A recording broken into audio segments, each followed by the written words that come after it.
Hi, everyone. It's Nikki Shaver here with Legal Tech Hub. Little bit of a change of scenery than what you're used to. Greg and Marlene have asked me to provide a little bit of an overview of ILTACon, where I've just come back from.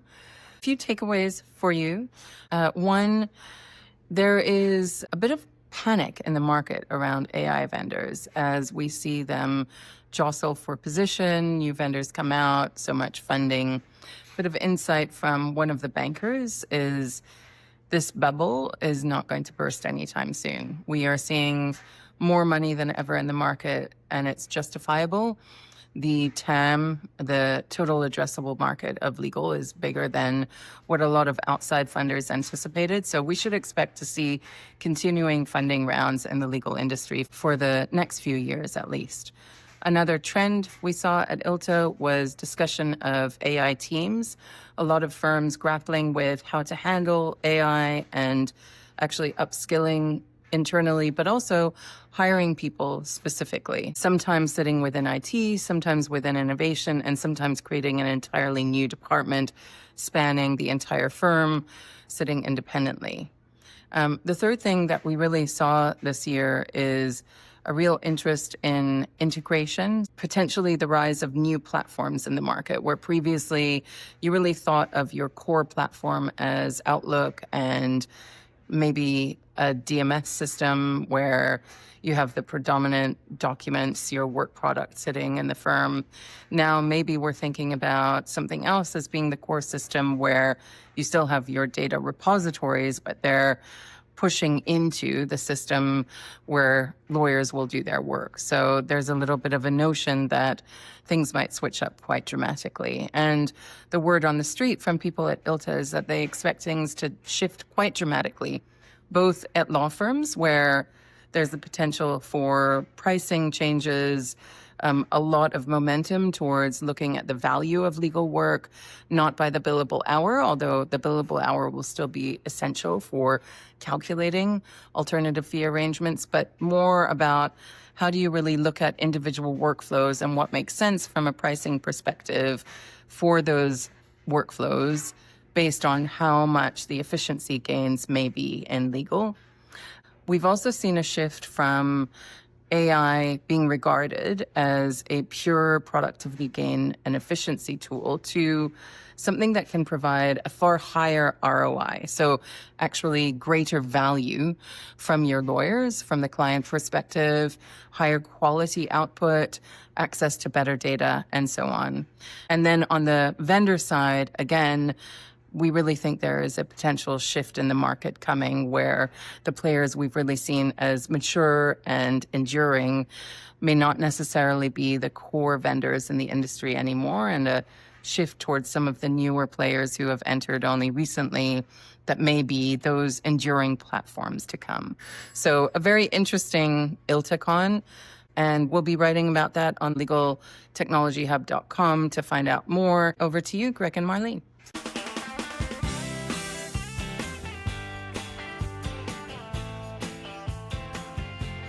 Welcome to the Geek in Review, the podcast focused on innovative and creative ideas in the legal industry. I'm Marlene Gaybauer. And I'm Greg Lambert. We are really excited this week to bring back one of our OG guests, Pablo Arredondo, VP of CoCounsel at Thomson Reuters. And Pablo, it is great to have you back on the show again. I think you're almost to the smoking jacket. Yeah. I'm heading there. Thank you, guys. Great to be back. It's a goal. Yeah, I think like 3 or 4. Although Pablo would look good in a tiara too. So let's not typecast him. Maybe it's true. He can choose. It's a different show, I think, Greg. We'll trial that out, but yeah. Flag that for later. And joining Pablo is Joel Hron, CTO at Thomson Reuters. Joel heads up the product engineering and AI R&D at TR.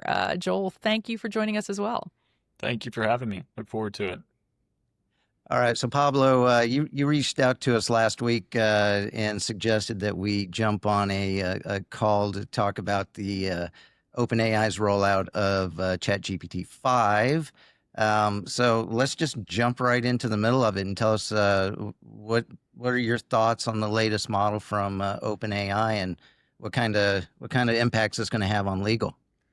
I'm so in your guys' debt because you've allowed me to have these little video postcards from this journey of neural nets starting in 2018, lamenting how come it's doing all this great stuff for everything but language, right? Right before BERT came, right? It was this sort of just like everything but language seems to be going great, you know. And then BERT coming, and you guys know how agitated I got about BERT. I was so excited because we were freed from the tyranny of the keyword prison, right? Now we could do this sort of beginning of language. And then I think the next time, now we had Darth from Ford and Evan, right? It was just kind of blasting with GPT-4. Now, and then one I think that, which sort of maybe check, we won't even, worry about too much about that one, although it may have angered some Yale law librarians, and I would like to apologize to them. No, meant it. And to thank them for the polemic that I thought was actually quite useful in places. And now, though, I think the big news is like, okay, so what's happened since? And GPT-5 is an embodiment of this, but really it's the advent of these reasoning models. And so I don't know what to say, guys. It's like I don't want to keep getting very excited about this stuff.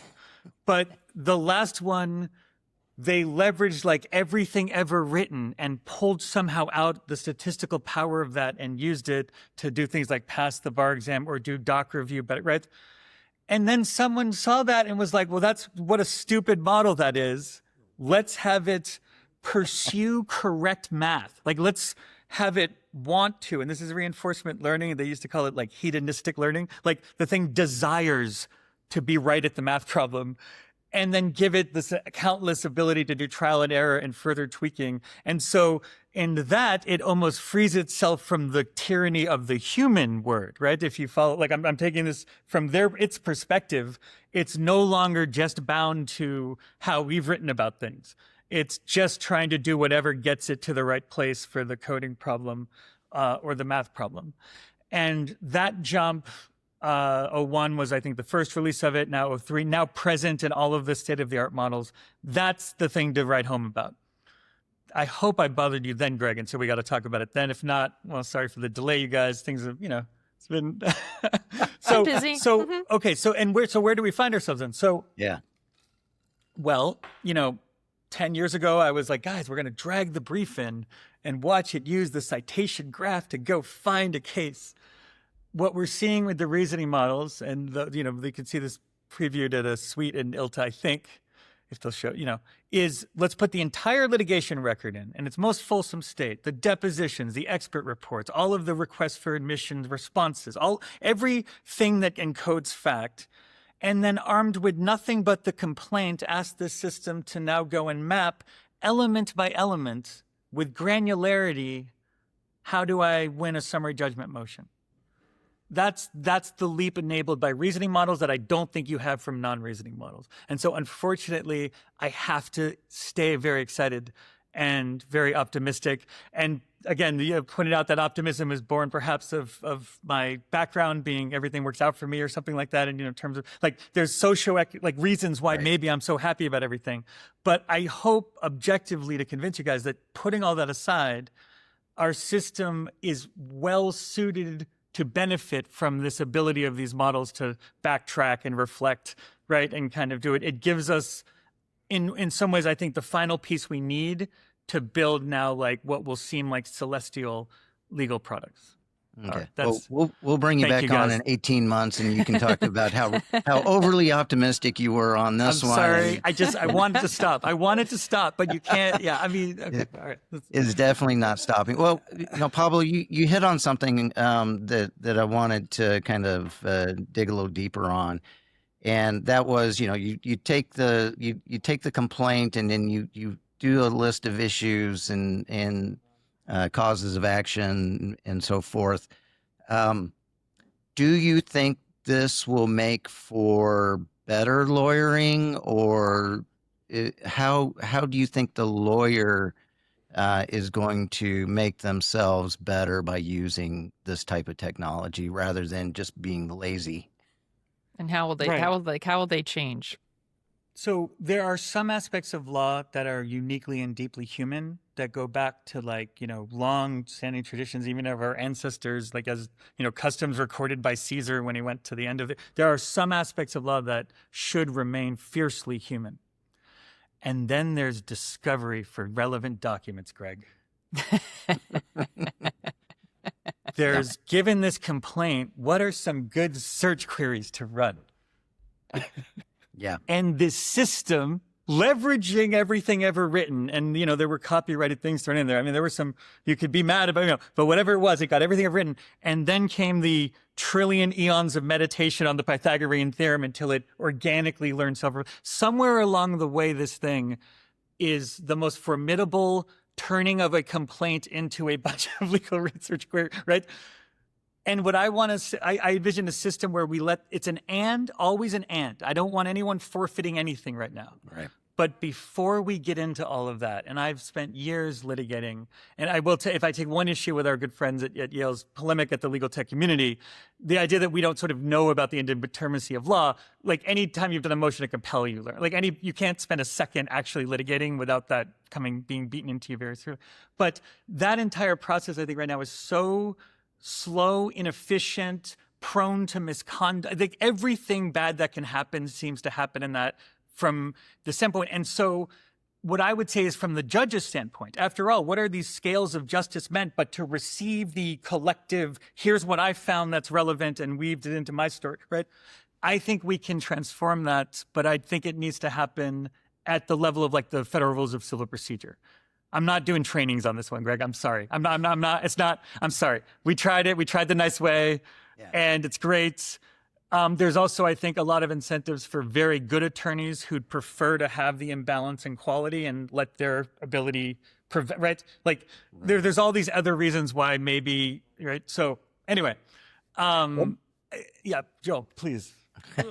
Let me maybe give I think an answer that gets to the same point, but like from a whole different perspective. Given that I'm not a lawyer and I know like a fraction of a percent of what Pablo knows about law. If I look at like engineering dev tools, which I would argue have outpaced other AI tools in any other market, quite frankly, just because the models were better at this skill earlier, the language is better structured, it's testable. There are many reasons for this, but AI dev tools have just like been on a rocket ship of like capability. And if I look at like the impact of those tools on, my engineering workforce and a lot of the peers I talk to, it's not like it's this sort of bar leveling tool. It's not like it's raising everybody up to this mean level of proficiency and capability. It makes the best engineers even better at their work. And the reason for that, I believe, is that it actually amplifies the hardest parts of the job. So in other words, all of the easy parts of the job that are about doing boilerplate work or this kind of thing are taken out of the equation. They're expedited exponentially. And more of your job is making the hard decisions, the hard steers, the hard redirects of the AI model to make the sort of harder engineering decisions around architecture and things like that. And that's why I think the best engineers are even better. And I think the same will be true in many industries, right? It will amplify the hardest parts of the job, the most human parts of the job, as Pablo said, that require the deepest levels of sort of judgment and decision making. And I think that at the end, that's a good thing for everybody. And I think it improves the quality of engineering, improves the quality of legal practice, and. So I think if we can look at that as sort of like a signal of where this may go, I think that could be it. Well, Joel, speaking about impact, so as you lead the R&D on AI at Thomson Reuters, I know you have to keep an eye out for these changes in the AI models and how that affects the TR product CoCounsel and how that reacts and answers questions and prompts. Now, for an example, you recently released deep research for CoCounsel, and can you tell us about those new capabilities that deep research gives us? And how the shifting landscape impacts a tool like that and the different models that you use. Yeah. I mean, it is probably I think one of the most pivotal things we've done since the beginning of this evolution of generative AI, quite honestly. To me, this release is maybe more profound than anything that we've done before. And I think, Pablo talked a little bit about reasoning models and made some big promises about what's going to come in 18 months on the back of that. But what I would say is, like, if you look at the earliest version of these generative AI models, they had this like world knowledge that was super impressive, right? They could like answer a question about any topic in the world, and it was quite amazing, like how general they were. And I think if you look at the latest versions of these, they still have this sort of world knowledge that underpins them, but they've actually narrowed in their capability, and they've narrowed around things like reasoning and coding and math problems and logic. And I think what that signals is that these models aren't just like a one-shot answer generator to any question. They're like an operating system. They are a tool with which, through a prompt, you program it to go do a task, right? And what that relies on, just like any other operating system, is other tools that it uses to go do the job. And I think that's really the foundation of deep research. And I think it's one of the main benefits we have of like working on both sides of the model and the content, is that we are able to work with these reasoning models and understand how they interpret information, how they plan a sequence of activities, how they execute tools, how they react and adapt their plans to new information. And we're able to build tools, we're able to build content sets, we're able to build access to tools like KeyCite that the agent knows how to use. And we're able to build those tools in a way that like makes it easier for the agent to use those things. It makes it easier for the agent to get an output from KeyCite and say, oh, I see this breadcrumb. This is how I'm going to go follow that breadcrumb trail. And I think working on both sides of it, we've spent as much time on designing the tools in a way that the agents can use as we've spent working on the models themselves. And I think that sort of symbiotic relationship between the two is really important. And when you do it well, I think yields tremendous results. And what we see with deep research, I think, is really, like I said, a profound shift in these models being able to certainly write good plans in the same way a legal researcher would write these plans, but also to be able to leverage these tools like KeyCite or the key number system to go follow a bunch of breadcrumb trails and see where they lead. And if they lead to dead ends, back up and replan. And I think the speed at which that happens is just a tremendous shift to how we think about this part of the business, and super exciting for what's to come with it as well. Yeah, let me. So on that, Joel, with the being able to follow those breadcrumbs, I got a couple of questions that popped in my head on that. Was one, as the researcher, am I going to be able to see the path that the AI has taken so that I understand, where it found that breadcrumb and where it went from there? And then also, we can't talk AI and legal research without saying, how does the tool like deep research, quantify the hallucination risk and so that we're not following something just because it's made up something that sounds good. Yeah. So I'd love for you. There's demos of this going on at ILTA, but we'll also post demos online. I'd definitely encourage you guys to go take a look. You could see some of those things in real life about how that's done. So the TLDR is absolutely yes to those questions. I think the longer form answer, Andre Karpathy gave a YC talk a week or two back, which I thought was really good, worth a listen. And one of the topics he talked about in that was the user experiences of software applications being optimized for the generation verification loop. So if you think about a user experience that was designed like previously, right, it was all about putting buttons in places that allowed the user to sort of take actions when they needed to, and to sort of make that feel like a seamless process of action. The user experiences of the future are all about verification of what AI generates.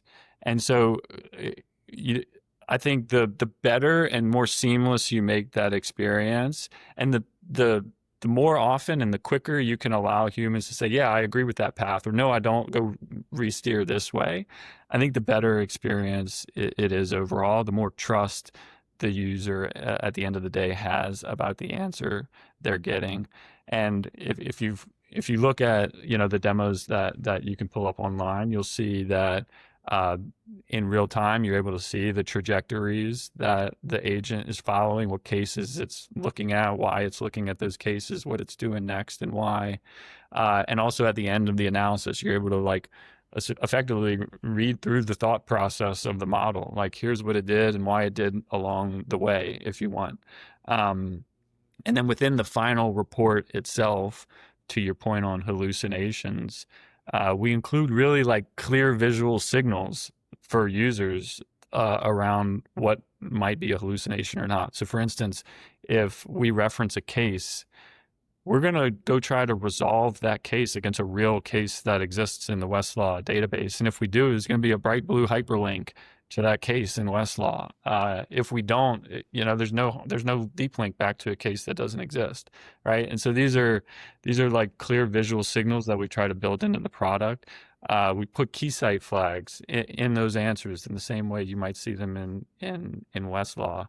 And so I think these visual signals are intended to really drive the user towards understanding what can I trust, what can I not trust, what do I need to verify, what do I not. And that's all part about speeding up this generation verification loop in the user experience. Yeah. I mean, it's interesting that if I could just add one thing on that the KeyCite flags themselves, citator flags, were a technology of sorts that, if used properly, could speed things up and you would be more efficient. But if over relied on, and I think this is Paul Callister who looked at this, right? The folks that just see the red flag and don't go any further. Something that now the AI deep research tool is no, it was only overruled, right? So it's interesting that it sort of overcomes other maybe misuses of it.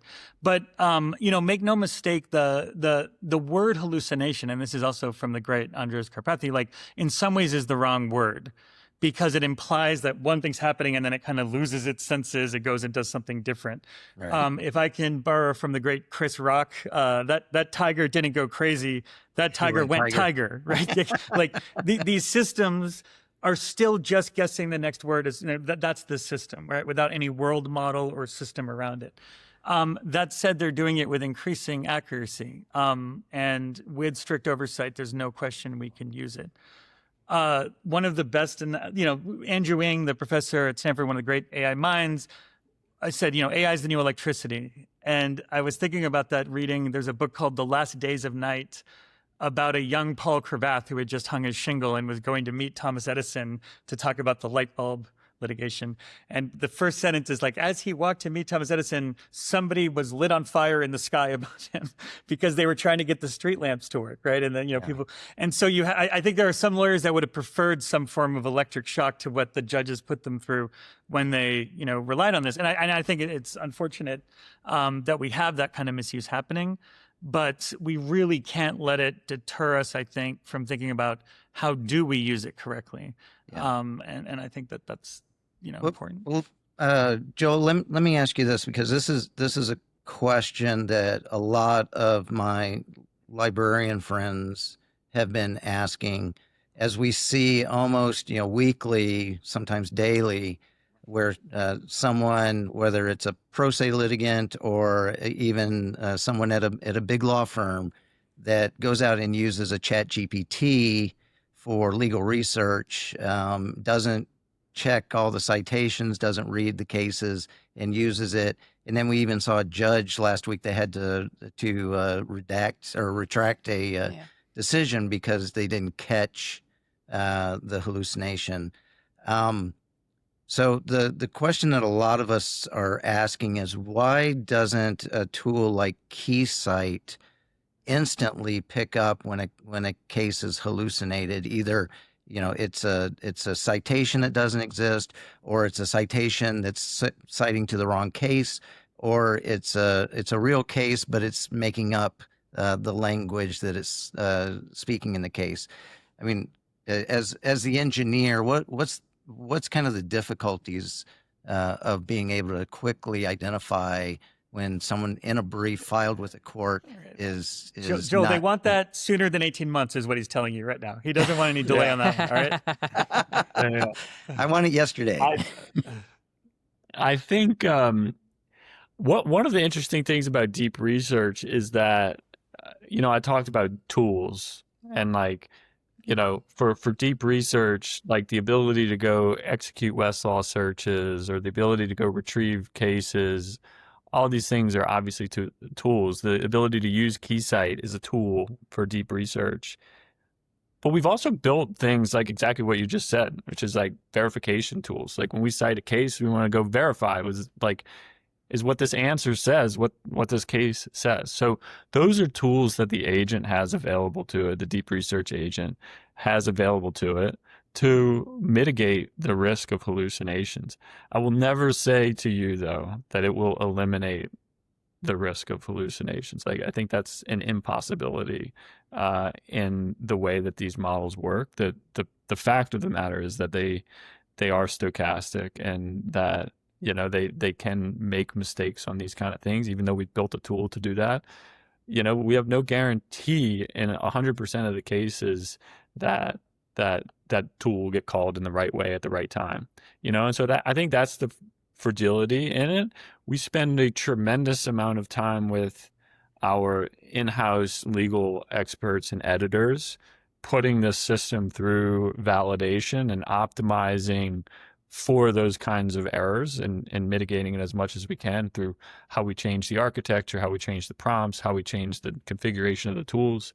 But to say it will go to zero with infinite zeros in the decimal place, I think is just something that I don't think anybody can actually say at this point in time, just based on how the models themselves work. But meanwhile, how many does it catch? How many human errors is it catching at the same time that it's producing this, right? Like we have an errata, we have an actual Latin word that we brought out just for I screwed up. The two mandatory CLE topics in California, I think, are substance abuse and bias, which think about what that, what can we, from that? So you don't have this perfect baseline. And we're starting to get to a point where we're measuring each other, oh, Harvey got to this and we got to that. And then two things I think that that hit us that we have to deal with. Where are humans? And then also where it's just anthropic out of the box, right? Those are these two lines that I think need to be talked about more than they are. Right.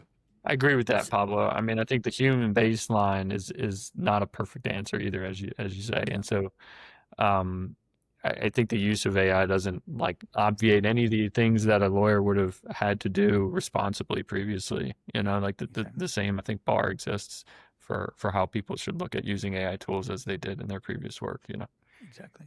Yeah, but I want to pull on that thread a little bit because, this is very much an SME review process. And, for research, you often have more, junior folks who are not as familiar with the topical area, or you may have allied professionals who also are not as familiar with the topical areas performing the research. And they may not really understand whether it's a hallucination or not. Somebody that's got, more advanced knowledge will be able to pick it out quickly. So do you see this changing the workflow in any way in terms of, who's performing this work? It's so weird to get to say this and be on the side of the I knew this was a Pablo question. The luxury secondary content. So much of my life has been you don't need those luxury secondary content. Oh, stop. You're making up that you love writing, And now here we're talking with our beautiful experts. And this actually came from our good friends who were taking issue with the legal tech bros, right? They were saying they'll have you believe that AI replaces Blackstone. First of all, how divorced from the practice of law do you have to be to think that Blackstone is what we're hearing is how are you ready? But anyway, but the point stands that I think that having these associates orient themselves with masterly secondary second sounds great to me. I think that that's a wonderful place to start. And I'd even put that over, let me just ask Claude to kind of generally get me up to speed in that area. I think you'll get a better output there, right? There's different aspects of what goes into law and practicing it, right? There are times where that's what's happening. Other times you're looking for your fourth case that stands for a certain principle just because string citing it will make it a little easier for the judge. And in that case, a system like this might be faster, right? Same thing with sort of parallel search kind of thing. And I would say this, what we're seeing dissolve are the walls between the silos. Like you saw, I managed just MCP. They said, you guys, now that's a beautiful moment in our thing, right? Because now this ocean of litigation content, right, can now be can be used in all these other ways too, and sort of things like that. I think that if I could push back, I think the law librarian community might want to see, are there walls around us that might dissolve? In the sense that, like, your law librarians don't think of e-discovery as their problem, right? They don't think of transcripts, right? That's something like they're guardians of the great common law that's been handed and whatever happens out there, right? And I think increasingly we have to start looking at litigation as this like unified information system that's happening, that is spanning all these different streams. There's not an infinite number of them, right? There's only so many. And because it's that combination that then goes to the judge as advocacy, right? And so I would challenge the folks in the law library community to let the dissolution of walls occur for them, not just in product lines that they might look at, but in how they evaluate what it means to care about legal information. Mm-hmm. Yeah. So, I mean, it sounds like we're going a little old school, back to the treatises, and then also which I'm happy about, and everybody, everybody involved, in a, working on a matter for instance, kind of has to understand all the points and all the workflow of the matter in order to do their jobs correctly. Yeah. Fair? Yeah. Yeah. Yeah. Okay.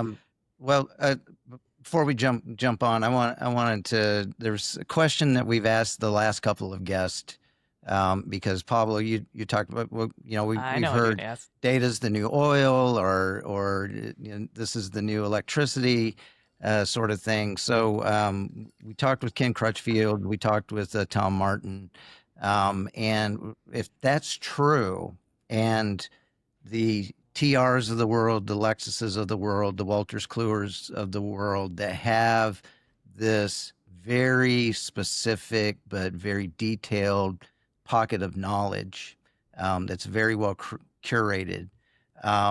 Do you see the possibility of an OpenAI or a Microsoft or an Anthropic actually coming in and acquiring some of these companies in order just to get the data? I mean, these are profitable companies. That's a really interesting question. I had a moment with a judge recently. We were talking about this, and then she alluded to that they were using Anthropic for something. And it was sort of like, oh, Anthropic's already here, And I'll tell you, quiet as it's kept, I think Dario got access to GPT-4 before even I did, I think, Greg, if we're really quiet about it. Okay, so like, it is this really amazing aspect of what it means to be in legal tech right now, that like at the same time that you're applying and packaging all these things, they are simultaneously, right? OpenAI is charging $1 per government agency. Did you see that offer? I don't know if we're authorized, Joel, but I think, all right, Sam wants to play hardball, 85 cents, guys. That's what we're going to, I mean, the joy of when Silicon Valley starts joining into a party and just it's so wonderful to watch that aspect of it. And I think that, again, like nobody who is responsibly advising anybody would say like, don't go talk to Dario Amati about anything. Like, I'm sorry, right. like at some point you have to right? That said, yes, I think that the content does matter and understanding the user flow does matter. We still haven't come close to building an intuitive system that gets rid of all of the messy parts I don't like of law. Go find litigators trying to blue book a depot site and tell me that we're nowhere near it yet. I think we have what we need to get to it. I think that as we're getting to it, we're going to see other new flows on it. So I think it's amazing that we're also competing with the frontier labs. The pressure that puts on us to be delightful and to be right is actually, I think, the strongest pressure we face out there. And if you're a lawyer, you should be very happy that it's happening. Well, Pablo, you've always been delightful. So Well, I mean, it's a very fun time. I mean, this is a very good decade to be into like the legal technology underpinning litigation, right? I mean, it's had some developments. I think it's a really interesting question, honestly, and certainly if you were to look at AI, you would say like the more high quality content I can get to put underneath the training, the better. And in many ways, like I feel like we've kind of hit a plateau probably of world knowledge data that these models have access to without like reaching in and grabbing some of these proprietary things. So to the extent like they need to improve the world knowledge of the models, absolutely.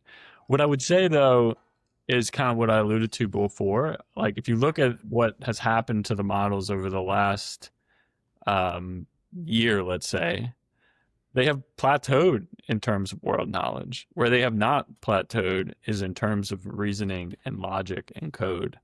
And that is where, many of these research labs seem to be focused in terms of their improvement to the underlying model. Certainly world knowledge is necessary in order to be able to like reason and intuit about a prompt or an instruction that was given, and how do I interpret that into like a legal context for a plan, for instance, this kind of thing. Like world knowledge is necessary for those kinds of things. But I think much more of these research lab focus right now is on this idea of reasoning and tool use and code for good reason.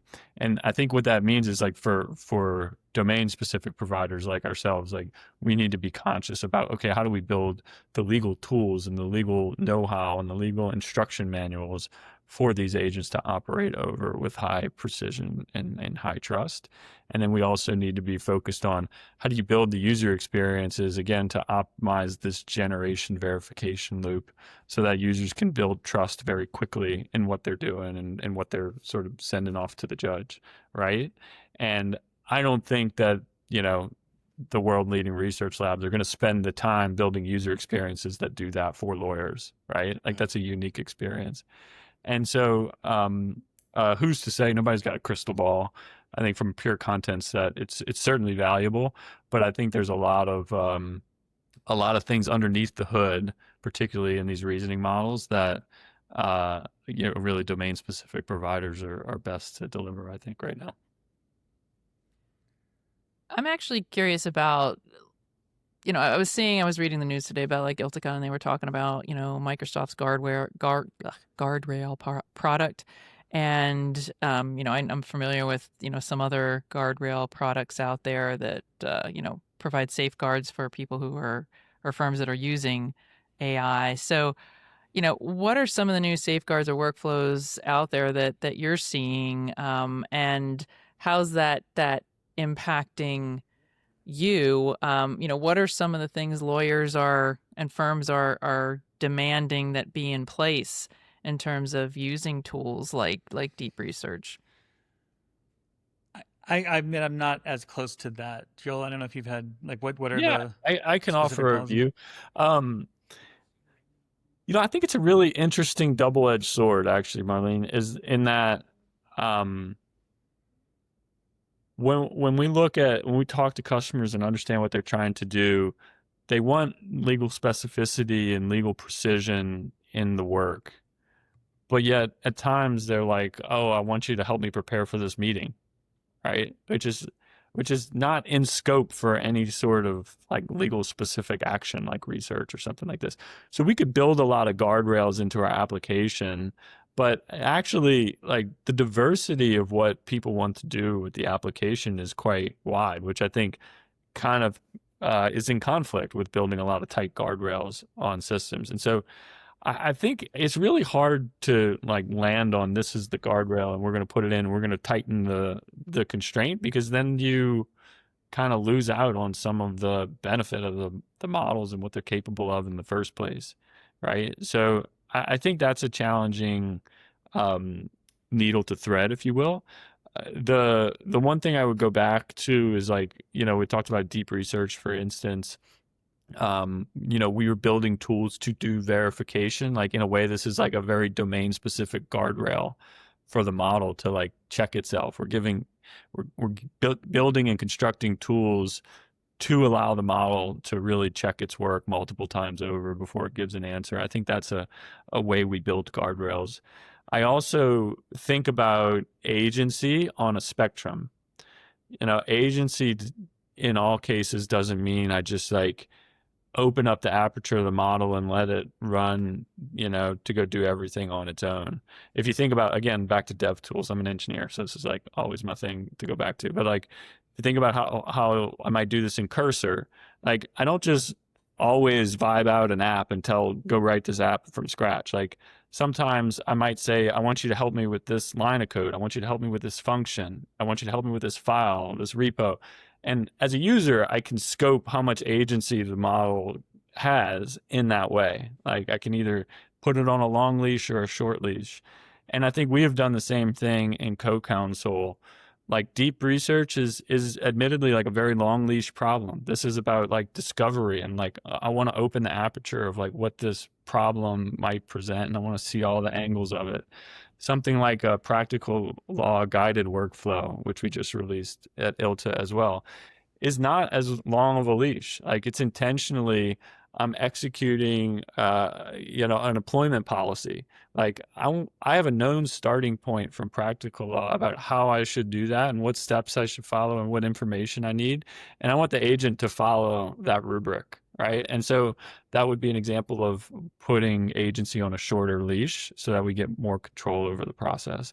And so, Marlene, that's kind of how I would think about guardrails is somewhat use case specific in terms of how long do we make this leash for the AI model, depending on kind of how much freedom or appetite for risk maybe we have in the use case.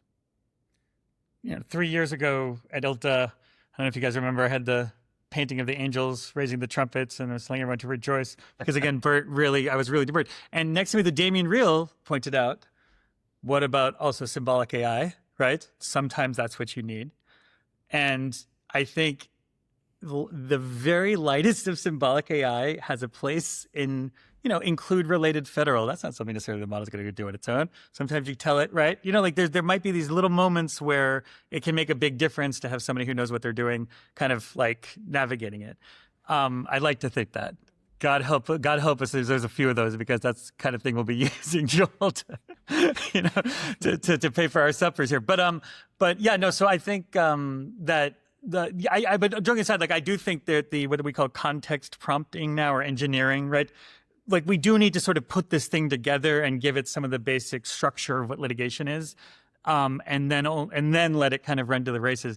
But our engineers, I mean, the agentic stuff they're looking at now, these guys because RL is such a weird little, like just started as a little nothing and let it kind of work its way up. Like it's so amazing how little they want to start with almost, and then have it kind of develop it on its own. Anyway, it'll be a balance, I'm sure. Pablo, we kind of talked about this at the beginning of the show, but I wanted to, I looked back at our 2021 interview. So this is pre-ChatGPT 3. And there were some things that you mentioned, and I kind of want to see where we are now. Back then, you talked about neural nets beginning to vectorize the law was one of the things. Still going. They're still going, Greg. They're going swell.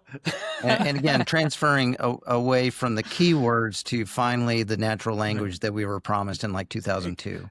You guys added rock and roll music at the end as I'm saying, one vector at a time. I mean, it's like I paid you guys to create this like perfect propaganda, like being correct about one thing. And one thing in life, this guy did get correct and we put it to music. Okay. And yes, and the black box, right? And so, but we talked, you talked about also, I'm pulling out some of the geekier phrases that you use, like, that it's transforming search beyond keywords into a rich 768 dimensional vector space. I loved when you were like describing.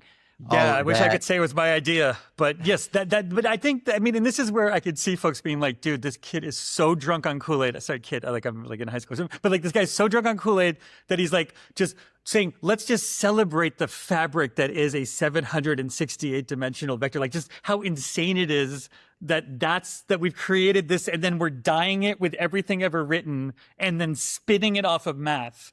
And then we're like, oh, whoa, there, boy, it just reviewed that privilege, Greg. I'm telling you, we haven't gone public yet. It's review and privilege. Whew, it's a mean privilege review, Marlene. I think it's going to start logging with granularity. This is what we're dealing with just with today. I'm not hoping for this is what right now we're going to be able to do. And it's, it's early days. Yeah. It's a lot easier to do prototypes than scale proof of concepts. But we got to a lot more dimensions than 768 pretty quick too. Joel, you're not supposed to tell them that. Oh no, now they know. It sounded great at the time. Well, yeah. Now. Okay, black box. Let's start with black box. It's worse. Yeah. Because black box is worse. It's worse. Here, let me argue why it's worse. Okay. First, now that it's like an issue of national security, what happens right now, it's like we have to win the global war of it, right? People are less transparent about progress necessarily and less willing to like kind of put their stuff out, right? The biggest breakthrough that we're celebrating, the reasoning models, Joel, correct me if I'm wrong, but the main thing we know about this is because a team in China put a paper out for their version of it. And then you can like dig through the tweets to find the one OpenAI guy who's like, all right, they figured out the same things we did. Like that's the level of like Kremlinology, like just trying to like, maybe I can piece together, right? So before it was like, we don't know how they work because it's just not something human mind can comprehend. But like, if people knew, they'd tell you. And now I feel like it's like they don't know how it works and they're not going to tell you to the extent they do. Moreover, and this is where it gets very dangerous, this chain of thought that comes out, there's fierce debate about whether that's actually showing you what the reasoning is. How much can you rely on it? And Anthropic is leaders in doing these cool experiments where they tell it like, hey, I hacked into a computer and that's why I know this, X. And then it solves the problem, and in the chain of thought, it just leaves out the part about X, even though it's not able to solve it without X, right? You see what I mean? So they teased out, and there's this paper that came out, signed, like endorsed by Ilya Sutskever, Jeff, like just the most perfect group of people you could ever see to get together for a paper, saying to everyone, you need to monitor the chain of thought in certain ways. But if you train it to like punish it for bad chain of thought, it's just going to learn how to do it without telling you about it. Yeah, right? It's going to learn how to sneak out the second floor window. Yeah, exactly. So like learn black box. Yeah, go ahead.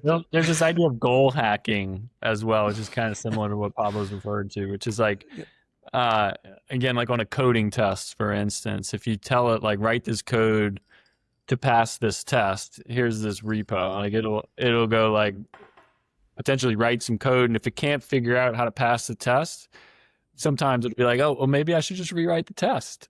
Yeah. Like, now I passed. Okay, I'm done. So there's this idea of like, what is like the right constraint that the model should innately know? It can't break this constraint in order to achieve this goal. And it's really interesting because like, I mean, if you follow that like to the end, like you may get into like ethical conversations. Like this model needs to have its own ethics in order to know like, okay, if I'm goal oriented, like what ethics do I need to have? What can I not do in order to achieve this end state goal? So I think that's kind of like one of the maybe like leading areas of research. And again, like transparency work, certainly Anthropic, I think a leader in that. Can you even build ethics into it? Because every time they try to adjust something, and I think Elon Musk got in trouble with this. It's like, well, we're going to let it do whatever it wants to do, and next thing you know, it was the meta Hitler, or Anthropic. I think the story similar to what you were telling, Joel, was like they were telling it, make sure you're not doing this, but then it found ways to kind of like do it without making it look like it was doing it. So it's a rowdy little CSV file. You tell it, I don't want you to decide the case. I just want you to report distortions. And then every once in a while, it's like, oh, hell no. I got this one. And you're just like, dude, like what? And it's like, it's sometimes it happens and sometimes it doesn't. So it's a very weird situation we find ourselves relative to the transparency, right? And as I said back then, it is not should be troubling in some ways, especially given the increasing role they might have, right? But that said, we've faced this before. Remember the shaman, to go back to the metaphor, right? We rubbed the berries and now the rash went away and I didn't know how it worked, but man, look at that arm. And I humanity has survived through times where we didn't fully understand mechanisms, but we did understand and vet output. Now, depending on the use case, it might be that that's impossible, right? Like certain things you might not be able to let go through a black box. But I'll say these are all questions for the research community for sure that are like top of mind for many in the field. I think from an application building standpoint, it goes back to kind of what we talked about before. I think building experiences that elucidate everything you can about what the model is doing and why, and allow users, clear visual signals and cues as to like what they need to look at and when, and how to go deeper when they need to. Like, I think this is kind of how you work around some of those issues until they get solved in the broader research community. But yeah, these are quite maybe like academic edge cases right now. All right. Well, we have come to the point in the podcast where we ask the crystal ball question, and I'm very curious to hear what the answers are from each of you. But what change or challenge is the industry going to face in the future that we need to start preparing for now? Jill, go first. And are you actually also speaking on behalf of TR? Because I have this long thing I have to read that says it's my views and nothing. I'm kidding. It's actually 2 pages at this point, and it requires the listeners to disclaimer. You actually have to consent to it and say yes, you understand on the screen. But Jill, please go first. I have some thoughts on where I think like what's after agentic, but let's. I'd be curious to hear your thoughts first. Yeah. They usually don't give me the choice whether to speak on behalf of myself or the company. We will acknowledge that you are both speaking on your own behalf, and that this does not reflect the views of Thomson Reuters. If you like it, go ahead and let it indirectly. But mostly, yeah. All right, go ahead. Yeah. I'll give actually a non-technical answer if I can. I think agents has a long runway to go. I mean, honestly, a year and a half ago, a lot of people were talking about long context. I was talking about agents. Like I thought a while ago this was going to have a profound impact, and I think it still has yet to even play out as to sort of how deeply that will impact software in general, like not just legal, but software industry, full stop. I think for the legal industry, and I would say the same for my own industry, being technology, I think talent and workforce is one of the big things that, is kind of ripe to change in this environment. Like I said before, I think there's a lot of work that agents and AI will be capable of doing, but the hardest parts of the work will become more common and more important because those will become, I think, more of the day-to-day of a user is making these hard decisions, hard directions, hard re-steers of the AI model. And I think it will surface like the need for really great talent in those domains, and that those people will like drive your organization 100x relative. And so I think from an organizational design standpoint, a talent management, a talent development standpoint, I think that's a different operating model for how you think about building teams and things like that. And it's probably one of the like biggest changes that I think folks have to kind of start thinking about a little bit. All right, Pablo. For me, We're ready. I think the next buzzword should be ambient. And what I mean by ambient is an AI that is, maybe an analogy would be or a metaphor would be your spell checker, right? Your spell checker sits there watching every word you type, and yet you don't mind it. And it just shows up only if and when it needs to just help you out a little bit because something got screwed up. It's very easy to override, right? It has you have a nice relationship with this little intelligence that understands that you're going to be misspelling Fahrenheit, right? Maybe even 3 times before you finally right? So what does it mean, right? And then, last decade, the whole thing I was only doing was like, you could take a little brief and load it up and see if there were right? I think what we want to expect is, what are those things that there's just no way you don't want to have happen, right? If somebody distorts and misquotes a case or fabricates, right? Like, it's not, right? So what is the system right now? We'll download it and drag it over, and now, we're getting the NPCs kind of, right? That kind of stuff I think should just be like appearing, basically, right? When there's that kind of thing. And we'll have to calibrate it. Different people will want it set to different volumes, right? I think that that's going to be one like really important way that this actually starts to spread a lot. It flips the risk calculus completely, because humans are missing privilege. Humans are Humans are filing things where they say there's an exhibit D. And there's all these different ways they're screwing up, from substantive to administerial. And if you can have something that magically prevents that, why not, right? Like what's like, it's not, right? I think what we'll be having the deepest controversies about, and maybe we should, is appellate judicial drafting, creating binding precedent.